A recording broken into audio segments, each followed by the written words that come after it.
So in this question, we have given the value of a delta G naught, which is standard state free energy change, which is 3.26 kilocalorie per mole. So we convert into calorie per mole. So that is why we multiply 10 raised to power 3. The temperature, that is 25 degrees Celsius. So we convert into Kelvin.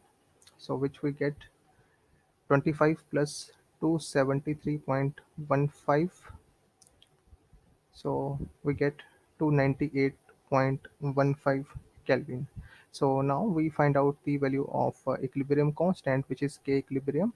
So if we know the standard state free energy change delta G naught for a chemical process at some temperature T, we can calculate the equilibrium constant for the process at that temperature using the relationship between delta G naught and K equilibria.